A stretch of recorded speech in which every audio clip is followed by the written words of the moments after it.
आज अंतर्राष्ट्रीय श्रमिक दिवस है। छत्तीसगढ़ में मुख्यमंत्री मितान योजना का शुभारंभ।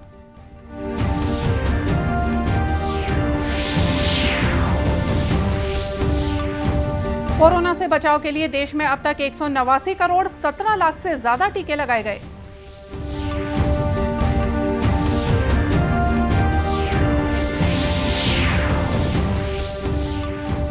दिवसीय खैरागढ़ महोत्सव का रंगारंग समापन। कलाकारों ने दी मनमोहक प्रस्तुतियां।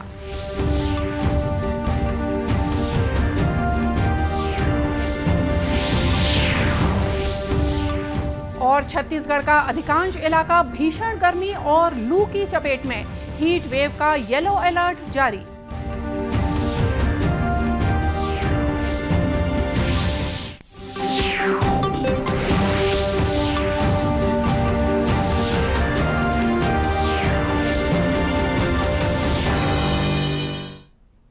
नमस्कार, आप देख रहे हैं दूरदर्शन समाचार। मैं हूं मोनिका शर्मा और आइए अब देखते हैं समाचार विस्तार से। आज अंतर्राष्ट्रीय श्रमिक दिवस है। यह दिवस पूरे विश्व में श्रमिकों के योगदान को सम्मान देने के लिए मनाया जाता है। इसे मई दिवस के रूप में भी जाना जाता है। इस दिन को मनाने का उद्देश्य पूरे विश्व में आर्थिक और सामाजिक अधिकारों को प्राप्त करने में श्रमिकों के समर्पण के प्रति आभार व्यक्त करना है। इस अवसर पर फरीदाबाद में आयोजित कार्यक्रम में केंद्रीय श्रम रोजगार मंत्री भूपेंद्र सिंह यादव ने कहा कि समाज के हर तबके में महिलाओं का स्वस्थ होना जरूरी है। उन्होंने कहा कि महिलाओं के स्वस्थ रहने से परिवार के प्रत्येक सदस्य का विकास बेहतर तरीके से होता है। उन्होंने कहा कि श्रमिक महिलाओं में एनीमिया की समस्या देखने को मिलती है। इस समस्या से छुटकारा दिलाने के लिए अब महिला और औद्योगिक श्रमिकों के लिए स्वास्थ्य जांच शिविर का आयोजन किया जाएगा। तो समाज के गरीब वर्ग में भी जो महिलाएं काम करती हैं, अगर एनीमिया की समस्या होगी तो उसके कारण चिड़चिड़ापन भी आएगा, तनाव भी आएगा, थकान भी आएगी। और अगर चिड़चिड़ापन आएगा तो असर फिर बच्चों पर भी पड़ेगा। और इसलिए स्वस्थ बालक होने के लिए महिला का स्वस्थ होना जरूरी है। और इस श्रम विभाग ने 8 मार्च को महिला दिवस में हमारी महिला बाल कल्याण मंत्री स्मृति जी आई थी, उनके नेतृत्व में कार्यक्रम शुरू किया और पायलट के तौर पर शुरू किया कि पहले हम ईट भट्टा क्षेत्र में काम करने वाली और बीड़ी क्षेत्र में काम करने वाली महिलाओं का प्रायोगिक तौर पर 6 महीने तक एक परीक्षण करेंगे। हमारे जो श्रमिक है ईएसआईसी के, वो अस्पताल में आए, उनके स्वास्थ्य की जांच हो, क्योंकि आज पूरे देश भर में 160 अस्पताल जितने भी क्लस्टर है उन सब में हमारे अस्पताल चल रहे हैं। 3.5 करोड़ हमारे आईपीज हैं, 12.5 करोड़ हमारे लाभार्थी हैं। लेकिन उसमें हमने देखा कि मजदूर जो है वो अपनी छुट्टी लेकर के स्वास्थ्य जांच कराने में कई बार संकोच करते हैं। इसलिए हमने दूसरा पायलट प्रोजेक्ट ये शुरू करा कि क्लस्टर और फैक्ट्री को बेस बना करके वहां पर स्वास्थ्य की जांच की जाए। कई बार हम क्यूरेटिव के साथ साथ अगर प्रिवेंटिव मेजर्स भी अपनाते हैं तो वर्करों की कार्यक्षमता भी बढ़ती है। और सबसे बड़ी बात है कि अब हमारे जो मेडिकल कॉलेज है ऑक्यूपेशनल डिजीज को लेकर के भी काम करने की शुरुआत उन्होंने करी है। इधर छत्तीसगढ़ में भी श्रमिक दिवस के अवसर पर विभिन्न कार्यक्रमों का आयोजन किया जा रहा है। मुख्यमंत्री भूपेश बघेल ने आज वर्चुअल समारोह में मुख्यमंत्री मितान योजना का शुभारंभ किया। पहले चरण में ये योजना प्रदेश के सभी 14 नगर निगमों में लागू की जा रही है। शपथ लेता हूं कि नागरिक सेवा मेरा सर्वोपरि कर्तव्य होगा। राज्य के नागरिकों के कार्य आसान बनाने हेतु मैं सदैव तत्पर रहूंगा। इसके तहत नागरिकों को विभिन्न विभागों की सेवाओं का लाभ उनके घर पर मितान के माध्यम से निर्धारित समय सीमा में पूरी पारदर्शिता के साथ दी जाएगी। इस योजना के तहत मूल निवास प्रमाण पत्र, जाति प्रमाण पत्र, आय प्रमाण पत्र, दस्तावेज के नकल के लिए अनुरोध, जन्म मृत्यु प्रमाण पत्र, विवाह प्रमाण पत्र जैसे दूसरी कई सेवाओं का लाभ लोगों को घर बैठे ही मिल सकेगा। इस योजना का मुख्य उद्देश्य बुजुर्गों, दिव्यांगों और निरक्षरों को घर बैठे सेवाएं उपलब्ध कराना है। इस योजना का लाभ लेने के लिए लोगों को टोल फ्री नंबर 14545 पर कॉल करना होगा। जल्द ही इस योजना का पूरे प्रदेश में विस्तार किया जाएगा। आज अंतर्राष्ट्रीय श्रमिक दिवस के अवसर पर मुख्यमंत्री भूपेश बघेल ने श्रमवीरों को बधाई और शुभकामनाएं दी हैं। इस अवसर पर उन्होंने कहा कि राज्य सरकार श्रमिकों सहित सभी जरूरतमंद लोगों के विकास का हर संभव प्रयास कर रही है। श्री बघेल ने कहा कि छत्तीसगढ़ में पारंपरिक रूप से मेहनतकशों के लिए दैनिक भोजन का हिस्सा बोरेबासी रहा है। मुख्यमंत्री ने आज 1 मई को मजदूर दिवस के दिन आमा के अथान और गोंदली के साथ हर घर में बोरेबासी खाने की अपील की है। उन्होंने अपनी संस्कृति और विरासत पर गर्व करने को कहा है। राष्ट्रव्यापी कोविड टीकाकरण अभियान के तहत देश में अब तक 189 करोड़ 17 लाख से ज्यादा टीके लगाए जा चुके हैं। केंद्रीय स्वास्थ्य मंत्रालय ने बताया कि कल 25,95,000 से ज्यादा टीके लगाए गए। इस दौरान 3,000 से ज्यादा लोगों में संक्रमण की पुष्टि हुई है और लगभग 2,900 लोग स्वस्थ हुए हैं। स्वस्थ होने की दर 98.74% है। इस समय देश में संक्रमित लोगों की संख्या 19,000 से ज्यादा है। इधर छत्तीसगढ़ में औसत पॉजिटिविटी दर 0.15% है। प्रदेश में पिछले 24 घंटों के दौरान 5 नए मरीज पाए गए हैं। इन्हें मिलाकर प्रदेश में अब तक 11,52,000 से ज्यादा कोरोना संक्रमितों की पहचान हो चुकी है। वहीं 11,38,000 से ज्यादा मरीज स्वस्थ हो चुके हैं। वर्तमान में 35 मरीजों का प्रदेश के विभिन्न अस्पतालों या होम आइसोलेशन में इलाज चल रहा है। राजनांदगांव जिले के इंदिरा कला संगीत विश्वविद्यालय में आयोजित 4 दिवसीय खैरागढ़ महोत्सव का रंगारंग समापन हो गया।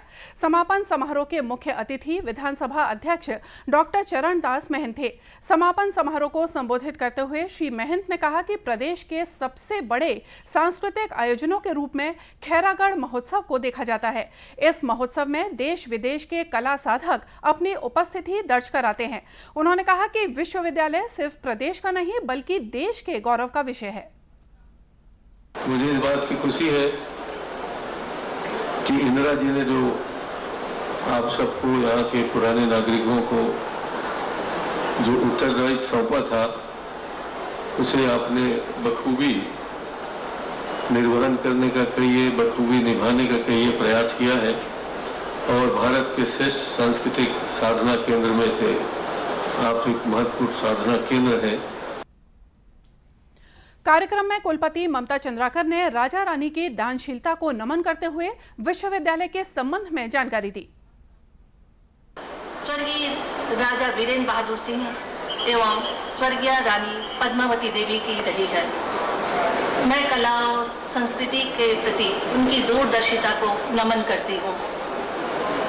उन्होंने इस महल को दान करते हुए अपनी पुत्री राजकुमारी इंदिरा के नाम पर यह महत्वपूर्ण विश्वविद्यालय स्थापित किया, जो आज न केवल देश अपितु दुनिया में अपनी विशिष्टताओं के लिए जाना जाता है। इस अवसर पर ख्याति लब्ध कलाकारों ने अपनी प्रस्तुतियों से समारोह में समा बांधे रखा। वहीं विश्वविद्यालय के कलाकारों ने अरपा पैरी के धार पर कथक नृत्य की प्रस्तुति दी। इसके अलावा रामगमन पर आधारित सांस्कृतिक कार्यक्रम ने जनता को मंत्रमुग्ध कर दिया।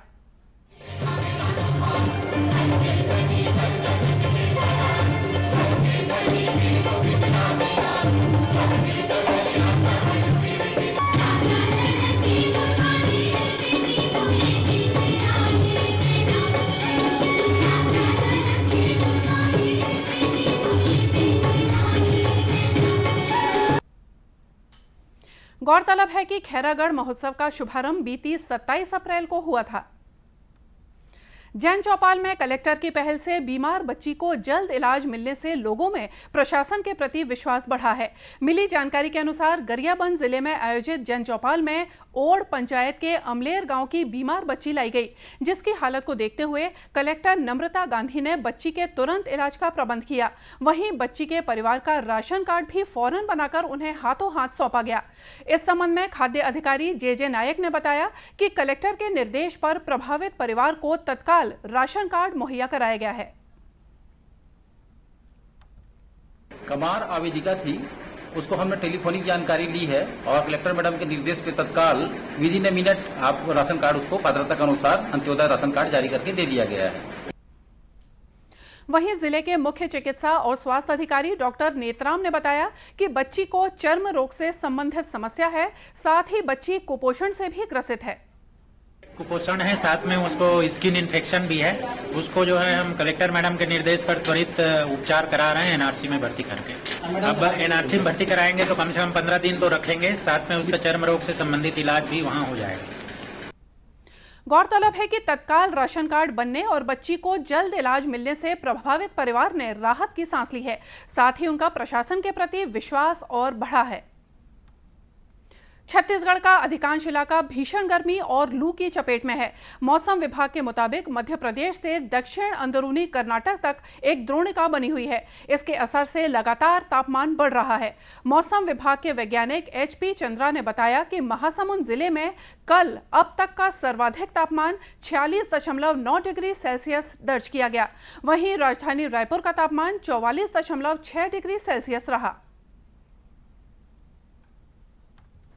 प्रदेश के 8 जिलों में फिलहाल ग्रीष्म लहर की स्थिति दर्ज किया गया, जिसमें सबसे अधिक महासमुंद में 46.9 डिग्री सेल्सियस दर्ज किया गया है। यदि हम पूरा आंकड़ा देखें तो रायपुर में 44.6 डिग्री सेल्सियस, बिलासपुर में 45.4 डिग्री सेल्सियस, दुर्ग में 44.6 डिग्री सेल्सियस, राजनांदगांव में 44.5 डिग्री सेल्सियस, बलौदाबाजार में 45.8 डिग्री सेल्सियस, मुंगेली में 45.9 डिग्री सेल्सियस, रायगढ़ जिले के सारंगगढ़ में 45.9 डिग्री सेल्सियस दर्ज किया गया है। इस तरह प्रदेश के मध्य क्षेत्र, बिलासपुर संभाग, दुर्ग संभाग और रायपुर संभाग के जिले सम्मिलित है, जिसमें से दुर्ग और रायपुर संभाग के केवल उत्तरी जिलों में ही ग्रीष्म लहर की स्थिति बना हुआ है। आने वाले 24 घंटे में प्रदेश में अधिकतम तापमान में थोड़ी सी गिरावट संभावित है, जिसमें कि रायपुर संभाग और बिलासपुर संभाग के पूर्वी भाग में अधिकतम तापमान में गिरावट हो सकती है, जबकि बिलासपुर संभाग के पश्चिमी भाग यानी कि पेंड्रा रोड, कोरबा, बिलासपुर, मुंगेली, कबीरधाम, राजनांदगांव, बेमेतरा, इनमें अधिकतम तापमान में कोई बहुत बड़ा परिवर्तन होने की संभावना नहीं है। यानी आज भी इन क्षेत्रों में ग्रीष्म लहर चलेगी अथवा चलने जैसी स्थिति बने रहने की संभावना है। बढ़ते तापमान को देखते हुए प्रशासन ने हीट वेव का येलो अलर्ट जारी किया है। वहीं चिकित्सकों ने कहा है कि गर्मी में बहुत जरूरी होने पर ही लोग बाहर निकलें, साथ ही खुद को स्कार्फ से ढक लें और पानी पीकर ही धूप में निकलें। भीषण गर्मी को देखते हुए नगर निगम और स्वयंसेवी संगठनों द्वारा चौक चौराहों में प्याऊ की व्यवस्था की जा रही है। साथ ही कई शहरों में मवेशियों के लिए भी जल पात्र रखे जा रहे हैं। इधर भीषण गर्मी को देखते हुए बाजारों में कूलर, खस और मटके की मांग बढ़ गई है। आजादी के लिए भारत का संघर्ष आधुनिक विश्व के महानतम संघर्षों में से एक है। दूरदर्शन समाचार इतिहास की धारा बदलने वालों की झलक रोजाना आपके लिए लेकर आता है। आज की इस कड़ी में हम बात कर रहे हैं स्वतंत्रता सेनानी प्रफुल्ल चाकी के बारे में। आज हम क्रांतिकारी स्वतंत्रता सेनानी प्रफुल्ल चाकी को श्रद्धांजलि अर्पित कर रहे हैं। प्रफुल्ल चाकी 1 मई 1908 को वीर गति को प्राप्त हुए थे। प्रफुल्ल चाकी और खुदीराम बोस ने 30 अप्रैल 1908 को मजिस्ट्रेट किंग्सफोर्ड के काफिले पर बम से हमला किया। आधी रात तक पूरे कोलकाता में ये खबर फैल गई। पुलिस ने 1 मई 1908 को वैनी रेलवे स्टेशन से खुदीराम बोस को गिरफ्तार कर लिया। वहीं बम फेंकने के बाद प्रफुल्ल चाकी दूर निकल गए और समस्तीपुर रेलवे स्टेशन पहुंच गए। वहां रेलवे कर्मचारी त्रिगुणाचरण घोष ने उन्हें पहचान लिया और उनकी मदद करने का आग्रह किया। त्रिगुणाचरण प्रफुल्ल चाकी को अपने घर ले गए, उन्हें भोजन कराया और उन्होंने चाकी के लिए रेल के टिकट का भी इंतजाम कर दिया। प्रफुल्ल चाकी 1 मई को समस्तीपुर से हावड़ा की रेलगाड़ी में बैठे। ब्रिटिश पुलिस में उप निरीक्षक नंदलाल बनर्जी भी उसी डिब्बे में यात्रा कर रहा था। उसने बातचीत के दौरान ये भांप लिया कि एक दिन पहले हुए बम हमले में शामिल दूसरा क्रांतिकारी सामने बैठा प्रफुल्ल ही है। जब प्रफुल्ल पानी पीने स्टेशन पर उतरे तो नंदलाल ने मुजफ्फरपुर पुलिस थाने टेलीग्राम किया। पुलिस अगले स्टेशन मुकामा घाट पहुंच गई, जहां नंदलाल बनर्जी ने प्रफुल्ल को पकड़ने का प्रयास किया। प्रफुल्ल चाकी ने हार नहीं मानी और उन्होंने अपने ही रिवॉल्वर से अपने सिर में 2 गोली दाग दी। प्रफुल्ल के निधन के बाद पुलिस निश्चित रूप से उनकी पहचान करने में सफल नहीं हुई, इसलिए उनके पार्थिव शरीर का सर काटकर कलकत्ता भेजा गया। ब्रिटिश पुलिस के इस बर्बर व्यवहार का क्रांतिकारियों ने कड़ा विरोध किया। उन्होंने प्रफुल्ल चाकी की हत्या का बदला लेने की ठानी और क्रांतिकारी श्रीशपाल और रानीन गांगुली ने उस उप निरीक्षक नंदलाल की हत्या कर दी, जिसने प्रफुल्ल चाकी को पकड़ा था। भारत माँ के महान सपूत प्रफुल्ल चाकी को हमारा शत शत नमन। और इसी के साथ ये समाचार बुलेटिन यही समाप्त हुआ। नमस्कार।